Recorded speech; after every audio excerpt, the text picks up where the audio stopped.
Donc j'ai commencé par une brève histoire du domaine qui sera un peu biaisée. J'ai mes opinions personnelles, hein, ne les prenez pas comme la parole du bon Dieu.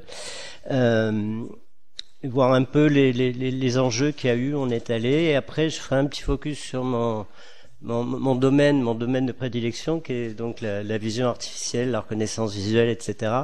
Et j'essaierai d'identifier quelques défis, un peu d'histoire là aussi, et quelques défis scientifiques. Et après, je parlerai de 3 domaines que je connais du mieux au plus mal: la robotique, l'apprentissage, ce qu'on appelle l'apprentissage statistique, l'apprentissage machine, et la compréhension du langage et de la parole. Et je finirai par une brève discussion, et je vous parlerai un peu d'un institut qui s'appelle Prairie, qu'on essaye de construire en ce moment. Donc c'est mes opinions à moi, donc si j'ai bêtises, vous en faites pas, mais j'ai quand même demandé à un certain nombre de gens du domaine leur avis sur les défis auxquels on allait faire face. Donc ils sont listés ici, ce sont des gens qui sont quand même assez connus dans le domaine. Donc, comme le disait le professeur Hatton hier, l'intelligence artificielle est inventée dans les années 50, hein, un fameux workshop, dit workshop de Dartmouth. Et l'idée était de doter les machines de capacités similaires à celles des êtres humains, dont on dit en général qu'elles relèvent de l'intelligence, par exemple raisonner, voir, écouter, etc., etc. Et l'idée était vraiment de construire des machines qui sont comparables à ce que... Alors, ça, certains d'entre vous reconnaissent peut-être, hein, c'est la machine qui lit les lèvres des astronautes dans 2001 l'Odyssée de l'espace. Ça, je pense que la plupart d'entre vous êtes beaucoup trop jeunes pour connaître. C'est un très beau film qui s'appelle Planète Interdite, dans lequel il y a un des premiers robots vraiment apparus dans les films, qui là s'occupe d'une jeune fille. Et donc l'idée, c'était de faire des machines un peu comme ça, hein. Et ils croyaient à l'époque, grâce au progrès des mathématiques, et de l'informatique, ils croyaient qu'on allait résoudre ce genre de problèmes rapidement. Bon, ils ont été un peu déçus parce que les problèmes sont avérés extrêmement difficiles. Et il y a eu plusieurs vagues de modèles pour l'intelligence artificielle, comme encore une fois le disait le professeur Hatton hier. Une partie inspirée plus ou moins de la manière dont marche le cerveau, inspirée de manière assez lointaine quand même, c'est les réseaux de neurones. Et une partie basée plutôt sur une approche symbolique, regarder des mathématiques, de la logique, essayer de raisonner. Et donc tout ça bien avancé, donc des années 50 aux années 80. Et en années 80, à la fin des années 80, début des années 90, il y a eu ce qu'on appelle souvent l'hiver de l'IA, où tout ça s'est cassé la figure. Donc moi, je suis arrivé dans le domaine à faire de la vision dans les années 80. Je suis arrivé aux États-Unis pour faire mon postdoc à MIT. Ça marchait toujours à fond la caisse, les boîtes d'IA, les systèmes experts, etc. Ils construisaient des machines parallèles et tout. Quand je suis arrivé, au moment où je suis arrivé dans l'Illinois, ça s'est cassé la figure. Pourquoi ? Parce que on avait promis beaucoup de choses, mais la science n'était pas encore assez avancée pour délivrer. On ne doit pas dire délivrer en français, mais enfin pour livrer ce qu'on avait promis. Et donc, l'IA est devenu un mot un peu difficile pendant quelques années.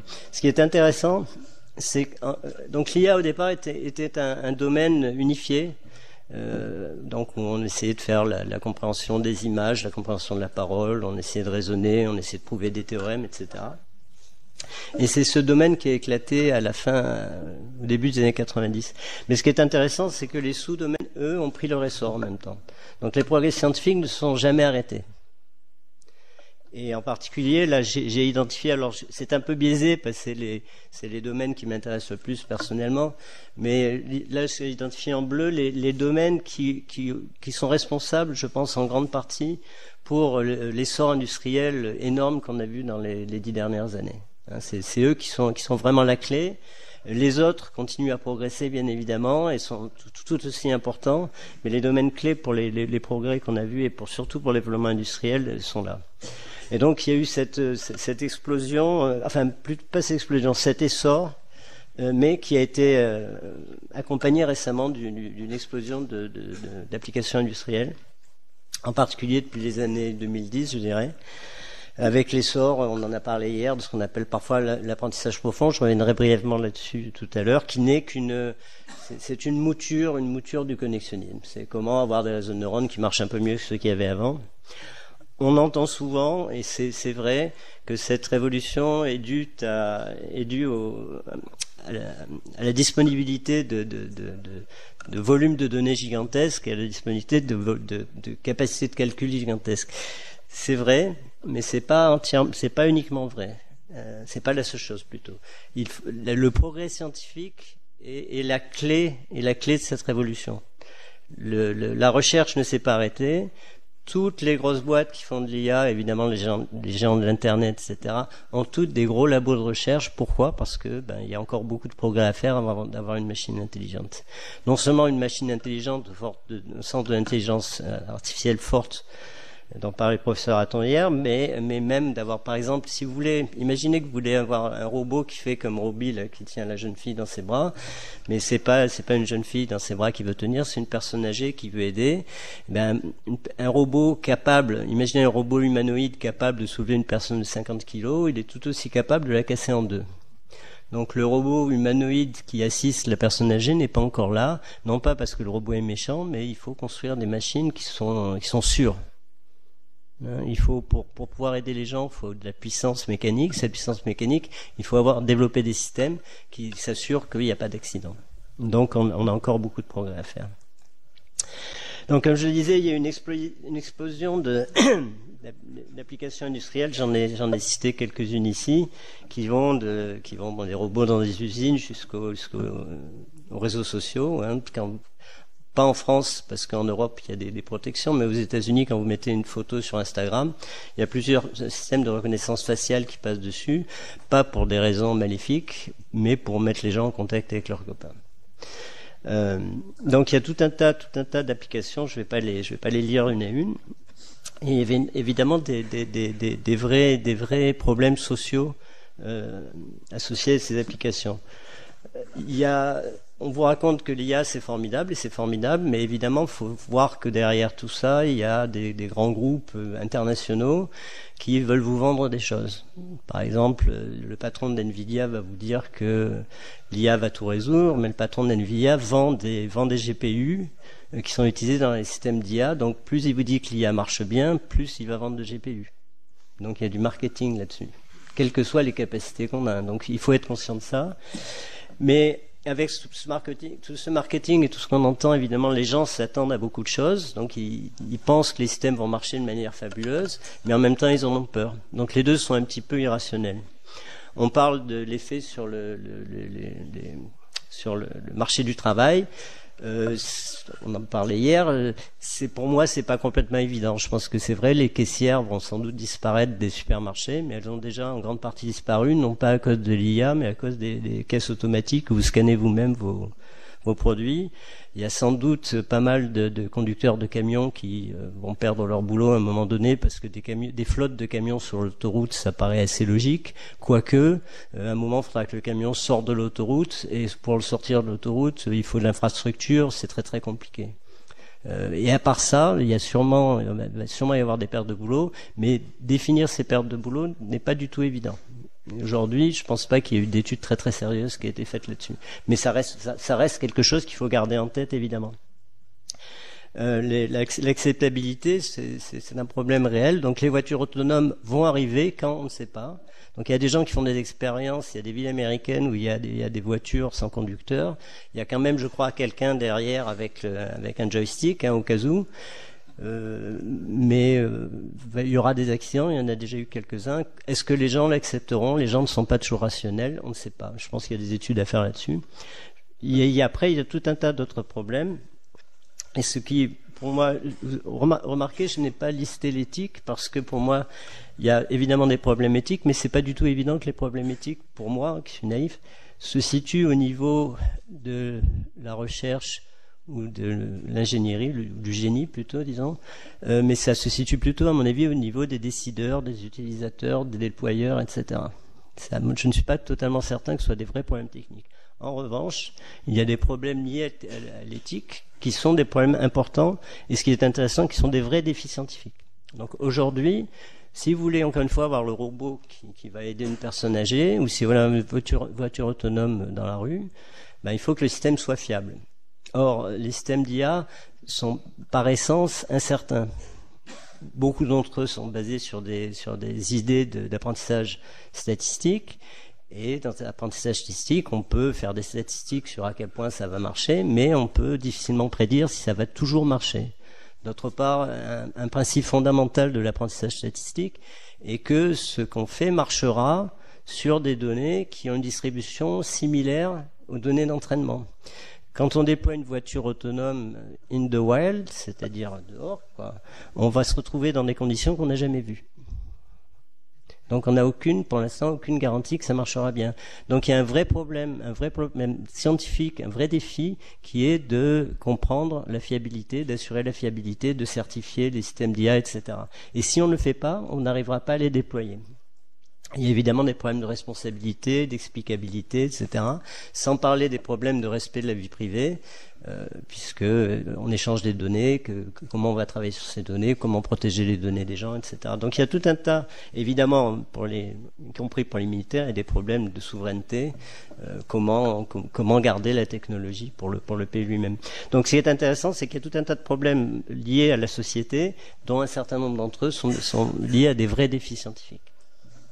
Bon, ah oui, ça c'était juste pour faire mousser un peu mon groupe, pour dire qu'il y a des vraies applications. Nous, on fait de la recherche fondamentale. On a un petit groupe, je dirais j'ai un petit groupe, on a une vingtaine, une douzaine d'étudiants, et il y a quand même quatre startups qui sont sorties de chez nous et qui marchent bien. Celle d'en haut à gauche, là, elle a été vendue à un grand groupe coréen.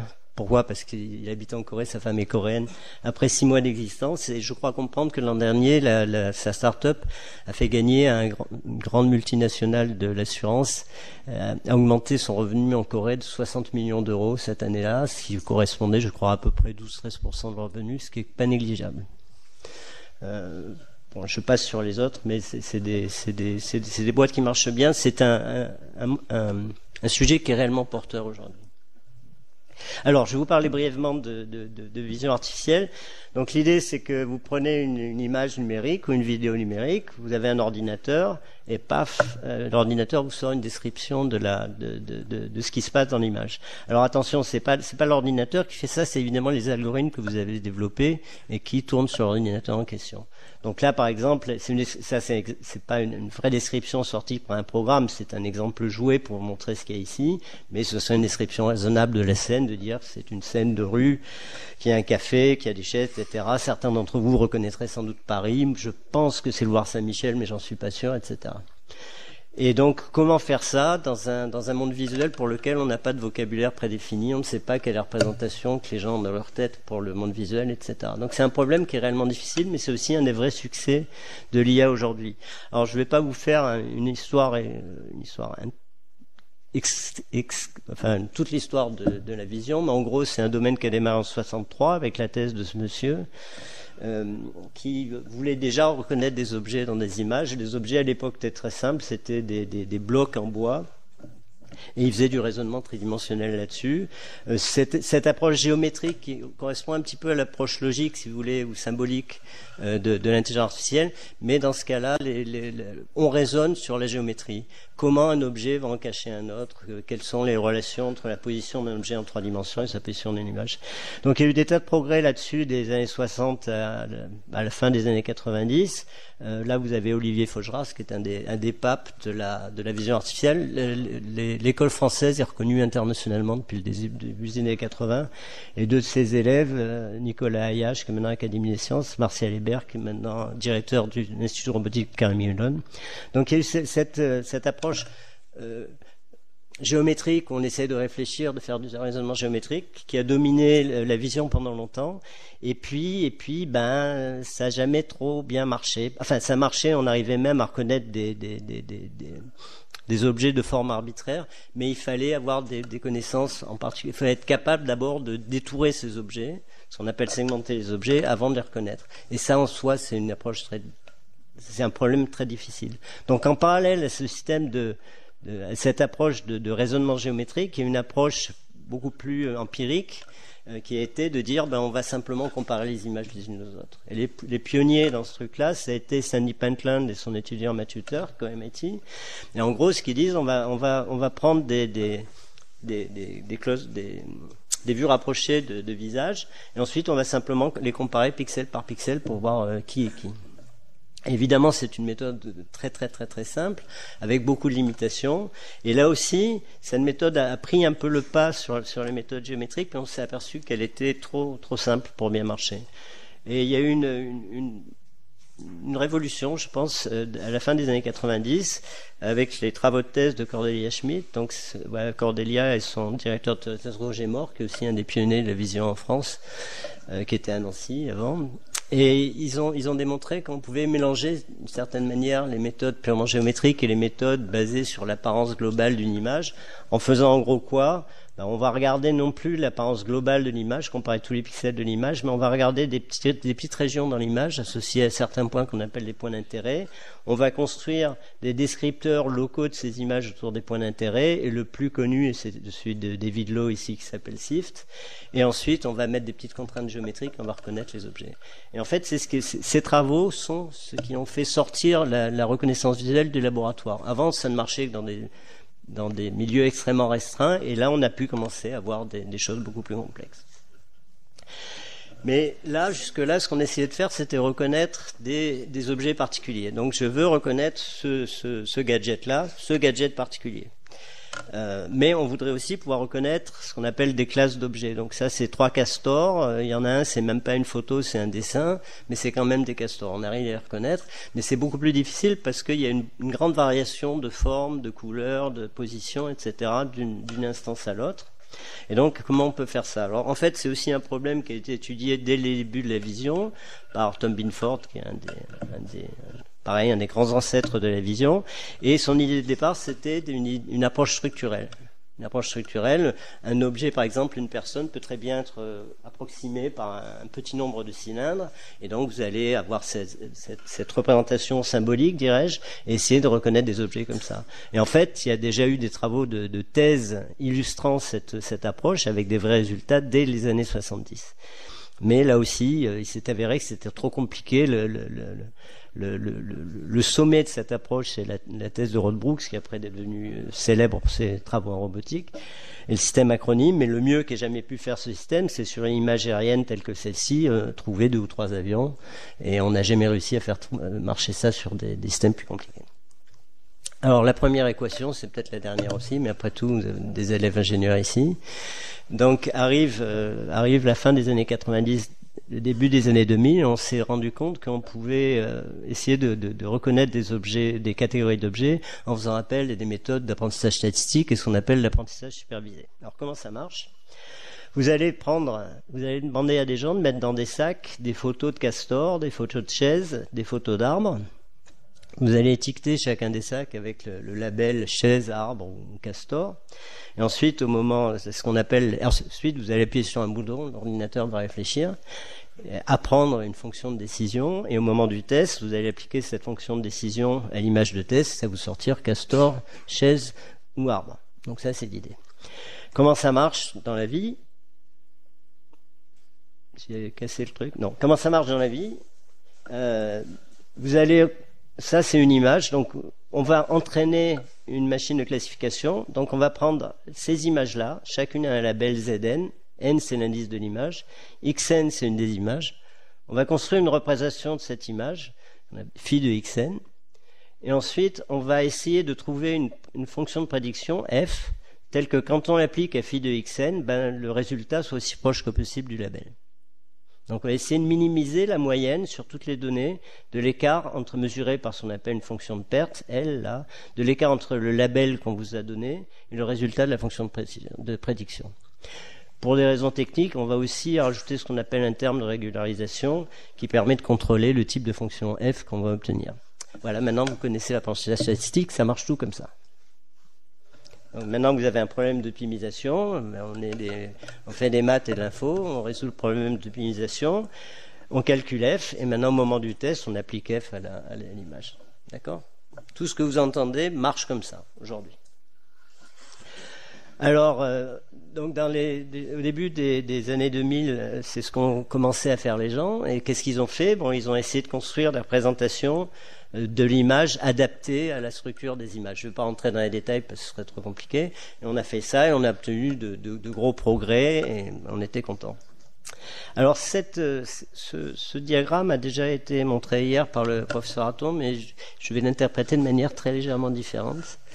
Donc il y a un jeu de données qui s'appelle ImageNet, qui est très compliqué, que les gens aiment beaucoup.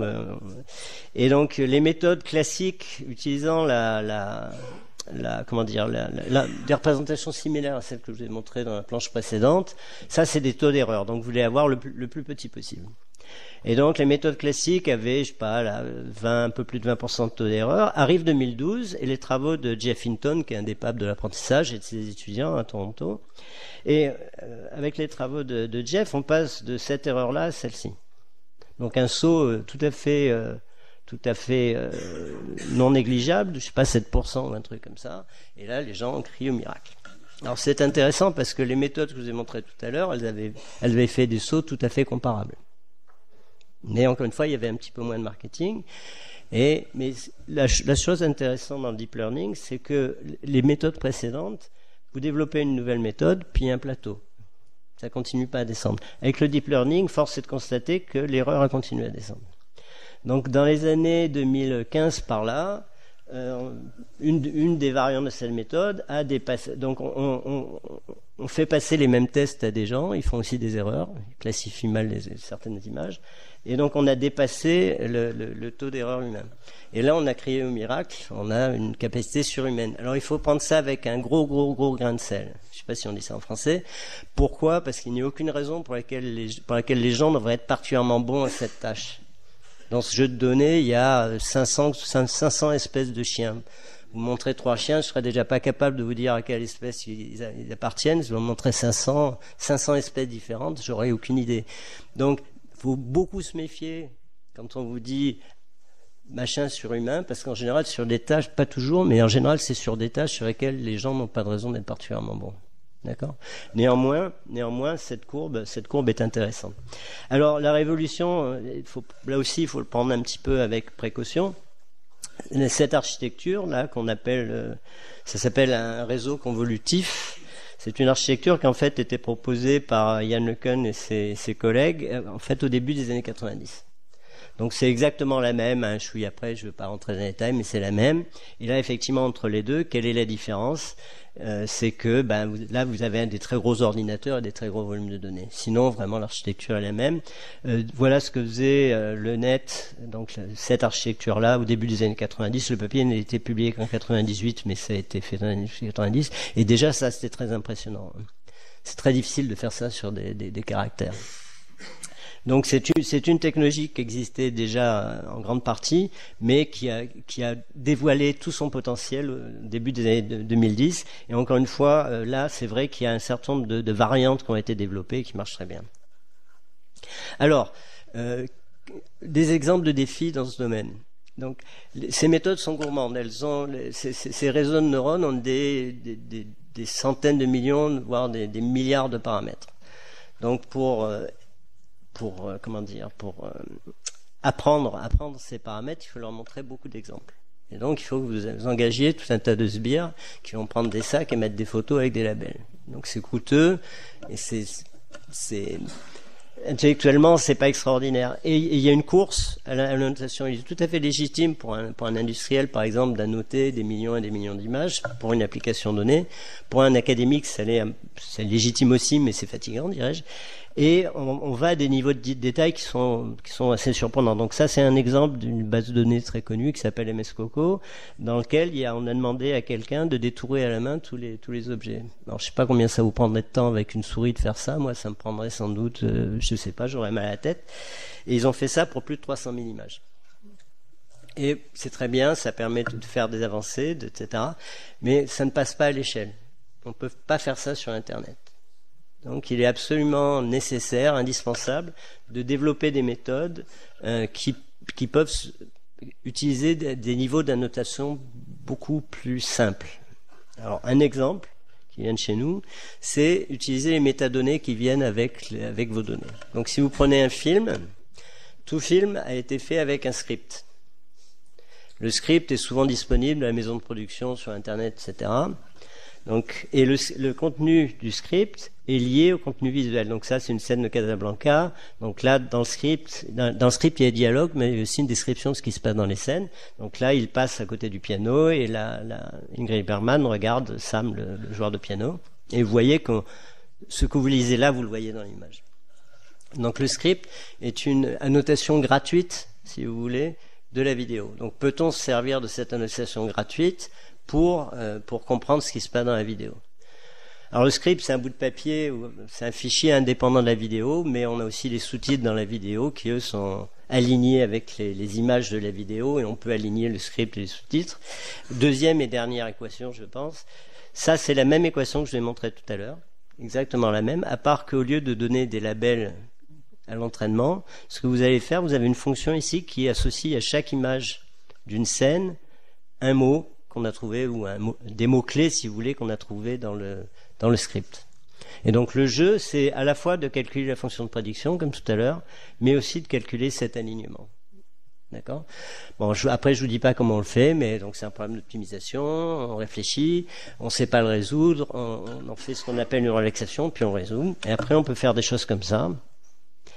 Donc ce qu'on a pris, c'est on a pris des films, on s'est défini un vocabulaire, un certain nombre de mots, et on a appris automatiquement à associer aux images certains mots de ce vocabulaire. Donc là, on fait du fast forward, on avance rapidement dans les films, et quand l'ordinateur pense avoir trouvé une action, on lui a donné aucune annotation manuelle. Quand il pense avoir trouvé une action, il ralentit, et puis il vous montre ce qu'il pense avoir trouvé. L'ordinateur ne comprend pas ce que ça veut dire se lever ou s'asseoir. C'est toujours pareil. Il ne comprend pas, par contre, il est capable de donner le label correspondant. Et pour pouvoir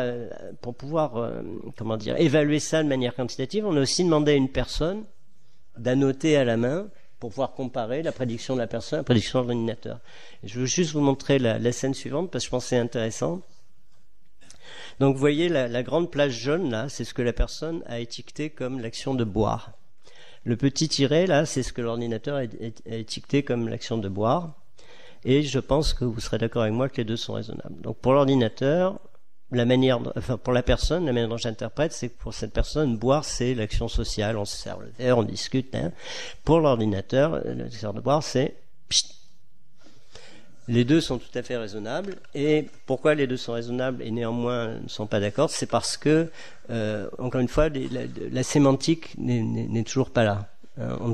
L'ordinateur ne comprend pas les choses. Et définir la sémantique est difficile. On peut aussi essayer de se passer complètement d'annotation. C'est sans doute pas, pour un système pratique, sans doute pas ce que vous voulez faire. Il y aura toujours des métadonnées associées à vos données. Mais il faut faire avancer la recherche. Il faut voir jusqu'où on peut aller sans aucune annotation. Et là, c'est une approche qu'on avait fait chez nous. On s'est dit, si vous prenez une base de données d'images, elle a une structure implicite. Deux images devraient être liées dans cette structure si elles contiennent un contenu visuel similaire. Et de notre côté, si on connaissait ce contenu similaire, on pourrait s'en servir pour dire quelles sont les images qui viennent ensemble. Donc en exploitant cette idée, on peut enlever les annotations qui, encore une fois, servent en général simplement à mettre des choses dans des bagues étiquetées et les remplacer par un processus de mise en correspondance automatique entre les images. Je ne vais pas vous dire comment ça marche, mais de cette manière, on peut obtenir ce genre de résultat. Vous prenez un film qui s'appelle Babe, vous dites rien au programme, vous disiez débrouille-toi pour trouver la structure du film et pour trouver les objets les plus pertinents dans le film. Babe, c'est les aventures d'un cochon qui parle, et le programme tout seul apprend à trouver le cochon très très bien. Il trouve aussi d'autres objets, d'autres animaux. Les animaux se ressemblent, ils ont tous les mammifères se ressemblent tous, ils ont un visage avec deux yeux, mais le programme devient très bon à trouver les cochons. Ok, alors des défis. Donc il y a un gros défi pratique et théorique au niveau de la supervision. Il faut développer des méthodes qui sont ce qu'on appelle faiblement supervisées. Il faut donc ce qui marche le mieux aujourd'hui, il faut bien l'avouer, c'est les méthodes de deep learning qui ont été conçues pour faire de la reconnaissance de forme. On prend deux images et on essaye de les mettre en correspondance. Si vous me regardez comme ça, mon apparence est très différente de si je suis comme ça. Ces méthodes n'ont pas été conçues du tout pour prendre cette variation systématique en compte. Et donc, elles comptent sur le fait qu'on voit beaucoup d'exemples pour essayer de pallier ça. Mais il faut revenir un jour à l'idée que le monde est tridimensionnel, que les choses changent d'apparence quand la caméra bouge. Donc il faut développer de nouvelles architectures. Encore une fois, mettre de la sémantique, comprendre, c'est extrêmement important, on ne sait pas le faire. Bon, après, il y a plusieurs choses qui sont un peu ici. L'idée de fiabilité et d'explicabilité est encore une fois très importante. Imaginez quand une voiture a un accident, donc quand il y a une Tesla qui a tué quelqu'un, on a dit, enfin je crois comprendre que Tesla avait rompu sa relation industrielle avec Mobileye, qui était la compagnie, c'est une compagnie israélienne qui est leader dans le domaine, qui fait le système de perception de Mobileye. Et donc Tesla a blâmé Mobileye, s'est séparé de Mobileye. Mais une voiture automatique, c'est pas son système de perception qui la conduit, c'est un ensemble, système de perception, système de navigation, système de planification, etc. Et donc il faut être capable de définir les responsabilités et à qui on les donne. Et pour ça, il faut être capable d'avoir des systèmes fiables et aussi des systèmes où on peut expliquer ce qu'ils font. Il faut à un moment servir quand même du son qu'il y a dans les vidéos, quoi. Aujourd'hui, on éteint le son. Souvent, d'ailleurs, on enlève même la couleur. Un jour, il faut aller un peu au-delà de ça. Le professeur Hatton parlait hier, faudrait de temps en temps aussi réfléchir un peu à comment marchent les gens et voir si on peut utiliser ça, ou peut-être utiliser les psychologues, etc. Une autre chose importante, c'est lié au problème de la sémantique, c'est comment donner du sens aux images. Et par exemple, regarder l'interaction entre la vision et les robots peut être importante, parce qu'un robot, ça vit dans un monde physique, et la sémantique est impliquée par le monde physique lui-même. D'accord ? Et je pense que c'est un problème important. Alors, parler un peu de robotique. Donc je pense qu'on a peut-être vu hier un de ces camions. C'est un camion, je crois, qui fait 10 mètres de haut, qui conduit tout seul sur une mine en Australie, à 50 à l'heure. Alors, c'est moins dangereux que les voitures autonomes. Enfin, c'est moins dangereux. Non, c'est dangereux si vous êtes devant, bien sûr, mais c'est moins difficile que les voitures autonomes. C'est une mine. Ils ont tous des casques, puis ils font attention, puis ils sont surtout pas très nombreux. D'accord ? Donc, la robotique commence à quand même être vraiment déployée. En haut à droite, c'est un système de ce qu'on appelle SLAM, Simultaneous Localization Mapping. C'est un drone, un quadcopter, je pense, qui fonce à 50 à l'heure, en construisant, pendant qu'il fonce, un modèle tridimensionnel de son environnement, en utilisant ce modèle pour naviguer. Donc aujourd'hui, on peut faire ce genre de choses. Alors, on peut faire ce genre de choses, mais c'est un exemple dont je pense qui est intéressant, parce qu'il ne faut pas non plus réduire toute l'intelligence artificielle à l'apprentissage. Dans le SLAM, là-dedans, il y a 0 apprentissage. C'est du raisonnement géométrique et des capteurs. Donc, l'apprentissage est un élément absolument fondamental de l'intelligence artificielle, mais il n'y a pas que ça. Avant d'en venir à cet exemple qui est important, voilà, je pense, l'image que certains d'entre nous ont de la robotique. Donc les voitures automatiques, c'est Google Car. Ça, je ne sais pas si vous connaissez, c'est l'aspirateur, qui est un des vrais succès de la robotique. Hein. Ça se vend, il n'y a pas beaucoup de choses qui se vendent. Alors Atlas, si j'avais eu le YouTube... Vous avez tous vu des vidéos d'Atlas ? Non ? C'est pour ceux d'entre vous qui n'ont jamais eu de vidéo d'Atlas, allez sur YouTube et tapez Atlas Boston Dynamics et regardez les vidéos. Ce truc-là, c'est un truc monstrueux, hein, ça fait la taille d'une personne, ça va peser au moins entre 50 et 80 kilos. Et ce truc-là est capable de faire des pirouettes, de sauter en l'air, de courir, etc. Ce qui pour un robot est incroyablement difficile. C'est incroyablement difficile de faire. Ce sont des machines extraordinaires. Mais ce robot Atlas n'est pas intelligent au sens habituel du terme. C'est-à-dire qu'il est essentiellement téléguidé. Il est capable d'une certaine autonomie pour marcher, etc. Mais il n'est pas capable de décider où il veut aller, ni quoi que ce soit. Donc on pense souvent à ça, mais il y a des vraies applications aujourd'hui qui se développent. Et cet exemple, je ne vais pas faire retourner la vidéo, mais je ne sais pas comment le faire. La robotique, c'est particulièrement intéressant parce que c'est un système intégratif. Ce que je disais tout à l'heure pour les voitures, pour faire marcher un robot, il y a un système de perception, peut-être un système de communication verbale, un système de navigation, un système de planification, etc. Chaque système d'IA est incertain. Quand vous en avez un, vous prenez les modules, vous les empilez. Vous les empilez même pas, vous avez une espèce de graphe de modules qui parlent les uns aux autres. Comment vous débrouillez pour que le système soit fiable ? c'est extrêmement difficile et on est obligé de le faire. Et c'est vrai pour des robots, ce sera vrai aussi pour des systèmes totalement dématérialisés qui marchent sur Internet, etc. Et donc, il faut absolument faire face à ces problèmes. Et donc, il y a, ça, c'est des travaux tous ces trucs viennent du Robotics Institute à Carnegie Mellon. Ça, c'est des travaux où ils essaient d'améliorer la fiabilité de drones. Donc, ils lancent des drones dans une forêt, des drones dans un système de navigation automatique, et leur mission, c'est va aussi loin que tu peux dans la forêt sans te planter dans un arbre. Au bout de, je sais pas, 30 mètres, ils se plantent dans un arbre. Alors, qu'est-ce qu'ils ont essayé de faire ça? C'est essayer d'améliorer cette fiabilité avec un second processus. Il y a le processus de perception-navigation, un second processus qui fait du monitoring de l'autre, et pour voir quand les données deviennent trop mauvaises pour que le premier marche, et pour changer et passer à un autre mode de navigation et de perception. Et comme ça, ils ont été capables d'aller de 30 mètres, disons, à 150 mètres.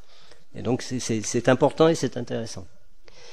Alors, quels sont les défis? Encore une fois, il y a la fiabilité, toujours la fiabilité. Alors, ça peut être la vérification de software, ça peut être comment on valide, comment on teste, comment on certifie, etc. La robotique, c'est dur parce que c'est dans le monde physique. On est en contact avec des objets, on est en contact avec des gens, etc. Il y a des aspects théoriques fort intéressants. Une des branches de l'apprentissage ce qui est derrière les jeux de Go, etc., ce qu'on appelle l'apprentissage par renforcement, c'est très proche de la commande optimale. C'est un truc que peut-être vous étudiez ici, je sais pas. Et donc, quels sont les liens théoriques entre tout ça? Et il y a aussi, encore une fois, des robots, c'est des machines. Il faut les construire, il faut qu'elles marchent, il faut les dépanner, etc. Et elles marchent avec des gens.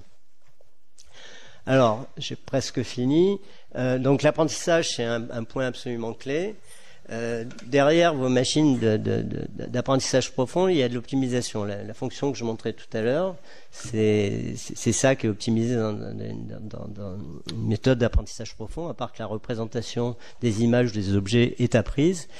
Cette optimisation se fait par de la descente de gradient, ce qu'on appelle la descente de gradient stochastique. Les méthodes utilisées aujourd'hui, c'est des méthodes de gradient stochastique qui ont été développées dans les 50.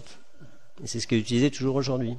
Donc, il faut aller un peu plus loin. Donc, chez nous, il y a Francis Bach qui développe des méthodes liées au gradient stochastique, mais accélérées, qui vont exponentiellement plus rapidement. Et il faut continuer à développer ces choses-là et comment les installer sur des systèmes distribués. Bon, toujours, il y a un peu les mêmes problématiques qu'on avait en version tout à l'heure. Il y a aussi, toujours dans le domaine de la fiabilité, des problèmes d'adaptation. Donc, par exemple, si vous achetez un Echo avec Alexa dessus, je sais pas comment ça marche, mais ce que vous voudriez, c'est qu'il s'adapte à vous. Donc, au début, vous l'achetez, vous lui parlez, ça marche plus ou moins bien, mais après, il vous écoute et voudrait. Mais Amazon ne veut pas que vous ayez à lui donner des leçons à votre truc. Il veut pas que vous donniez des étiquettes. Ce qu'ils veulent, c'est que le truc se débrouille tout seul. Et ça, c'est pas de l'apprentissage supervisé. Ça, c'est difficile. Si vous avez une voiture, vous voulez qu'elle s'adapte aussi. Donc, quand vous allez sur la route, vous aurez des conditions climatiques que vous n'aurez jamais rencontrées à un moment ou à un autre. Comment on s'adapte à ça sans supervision? C'est très difficile. Et après, il y a évidemment des problèmes techniques, etc. Alors, avant-dernier point, je suis désolé, je vais sans doute trop long. 5 minutes, c'est bon, 5 minutes, c'est bon. Alors, un autre point intéressant, ça c'est une planche que j'ai empruntée à un de mes collègues qui fait des sciences cognitives, qui s'appelle Emmanuel Dupousse. C'est donc deux des grosses applications industrielles de l'IA, c'est la vision et la compréhension du langage de la parole. Donc, vous avez dû utiliser Siri, Alexa, etc., etc. Donc, ça marche très bien. Apparemment, aujourd'hui, Google Voice fait 60 langages. Donc, c'est 1% des langages parlés par l'humanité. Et bon, vous pouvez lire les chiffres aussi bien que moi. Et donc, une grande partie de l'humanité n'est pas couverte par les systèmes de reconnaissance vocale. Et pourquoi? Parce que c'est très coûteux. Vous avez besoin de beaucoup d'heures de données d'entraînement et d'annotation, toujours le problème d'annotation, par des linguistes. Il n'y en a pas beaucoup, ça coûte cher. Il y a pas sur cette langue-là qui est parlée par 300 personnes, il n'y a pas beaucoup de linguistes qui vont collecter. Et donc, comment faire? Et une des idées d'Emmanuel, c'est, si vous regardez les bébés, eux, ils apprennent à parler avec à peu près autant d'heures c'est le même ordre de magnitude d'heures de parole que les machines. Mais par contre, évidemment, ils ont zéro annotation par des linguistes parce qu'ils apprennent pas à lire avant de parler. D'accord? Et néanmoins, ils se débrouillent. Donc l'idée, c'est d'essayer de tirer une inspiration des enfants. Donc et là aussi, il y a un certain nombre de défis. Encore une fois, les langages moins parlés. Toujours le problème de grounding, comment donner de la sémantique. Est-ce qu'on voit aujourd'hui dans les systèmes de traitement de la parole et de traitement du langage, la linguistique est quasiment disparue. Hein. Moi, je commence à travailler là-dedans parce que je connais rien de linguistique. On peut commencer à faire des choses quand même dedans. Donc, à un moment, il faudra que la linguistique revienne. Ce sera sans doute important pour ces langages où il y a moins de gens qui les parlent. Une autre chose aussi qui est intéressante, c'est qu'aujourd'hui, autant que je sache, la compréhension de la parole et la compréhension du texte sont largement déconnectées. Donc aujourd'hui, le système de compréhension de la parole ne comprend pas la parole. Il la transcrit en texte. Et ensuite, la transcription du texte est analysée par un programme de compréhension de texte. Pourquoi pas faire les deux d'un coup? Et ça, il faudra bien venir. Toujours les problèmes de supervision. Et il y a aussi un problème de compositionnalité. Comment obtenir des phrases compliquées à partir de mots élémentaires, si vous voulez. Alors, le futur.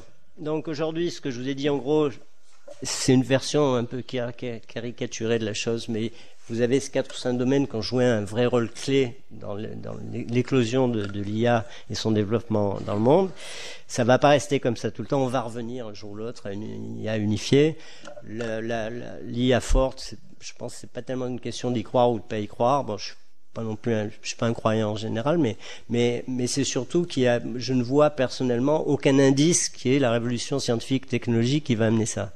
Les méthodes qu'on a aujourd'hui n'ont rien à voir avec ça.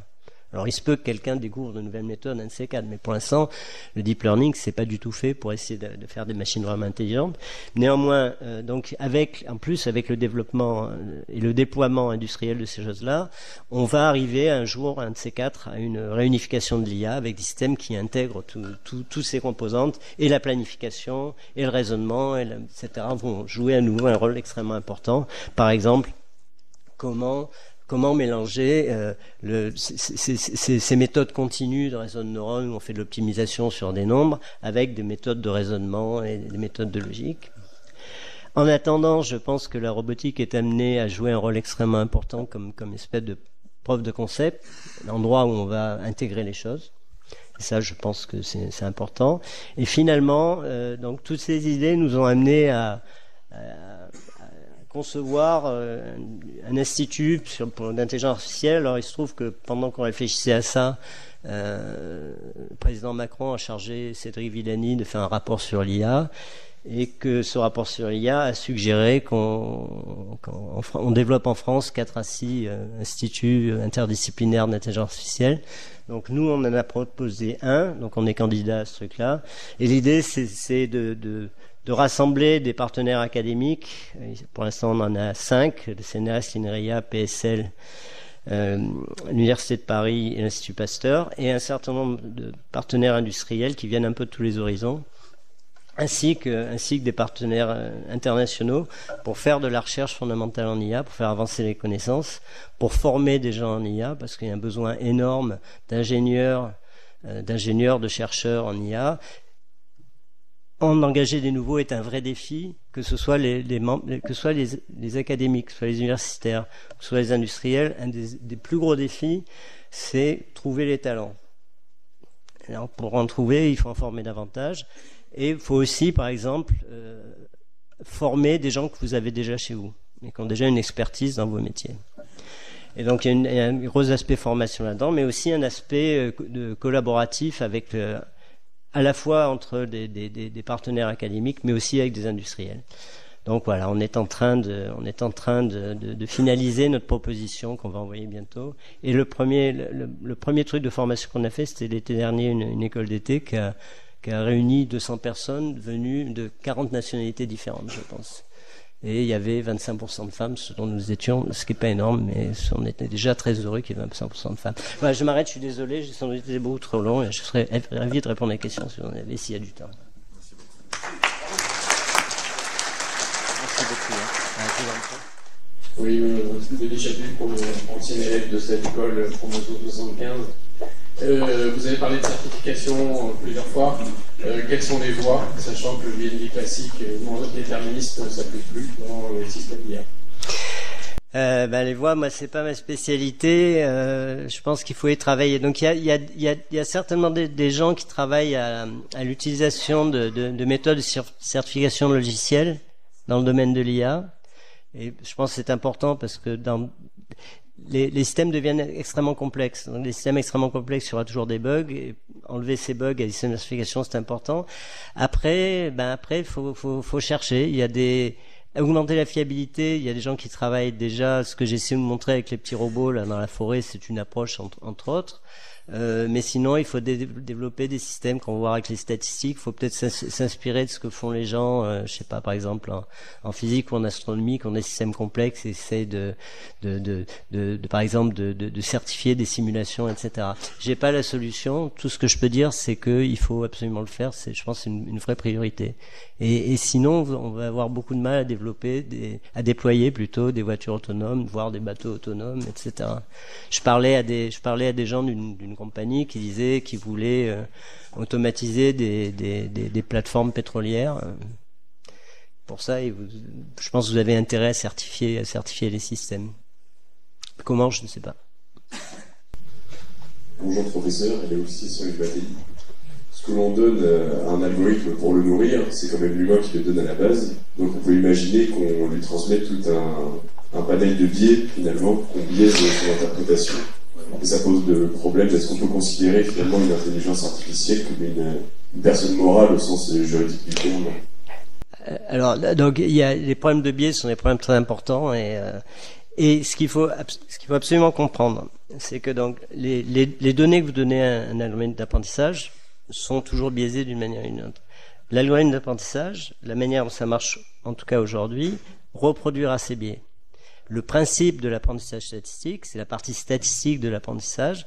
On peut montrer que, sous certaines conditions, si on a entraîné quelque chose sur certaines données, on pourra prédire de manière correcte pour des données qui ont la même distribution. Ça veut dire nécessairement que vous reproduirez, en déployant votre système, les biais qui étaient à l'origine. Maintenant, les biais des données, il y en a toujours. Ces biais peuvent être là de manière intentionnelle. Je pense que vous pouvez très bien imaginer, il y a des méchants dans tel pays qui veulent faire ci ou faire ça. Mais sinon, je pense que les grands acteurs n'essayent pas de mettre des biais intentionnellement. Détecter les biais dans les données peut être très difficile, parce que vous savez pas. Vous prenez des données que vous pensez être pertinentes, il peut y avoir des biais qui sont cachés, et dont vous apercevrez qu'une fois que vous avez déployé le système. Donc, il faut trouver des manières de sélectionner les données, éventuellement de détecter les biais. Si on arrive à détecter les biais, des biais qui sont non désirables, parce qu'il faut c'est normal d'avoir des biais aussi. Si par exemple, je veux, je sais pas moi, un robot qui se balade dans la forêt de Fontainebleau, avoir un système qui est biaisé pour la forêt de Fontainebleau, c'est une bonne chose. Par contre, avoir des biais basés sur le genre, l'ethnicité, etc., ce n'est pas une bonne chose. À moins que, par exemple, vous vouliez, par exemple, une manière d'identifier, je sais pas, des gens qui sont juste, il y a que des femmes ou que des hommes. Il peut y avoir des justifications à des biais, mais en général, vous voulez éviter ces biais, les détecter, sélectionner des données qu'ils n'ont pas, voire réparer les biais, c'est des problèmes de recherche aussi. Donc c'est très important, mais il faut garder en tête qu'en général, c'est pas. Je n'avais jamais vraiment compris ce que veut dire la transparence des algorithmes, je sais pas, la vertu des algorithmes, etc. L'algorithme, il est ce qu'il est, et en général, il n'est pas fait de manière maléfique. Les biais sont dans les données, ces biais sont souvent non voulus, mais ils sont importants, il faut les garder en tête. Je m'excuse. Oui, je vous en prie. Bon, voilà, je suis désolé encore une fois, on va être obligé d'arrêter, mais en tout cas, merci beaucoup.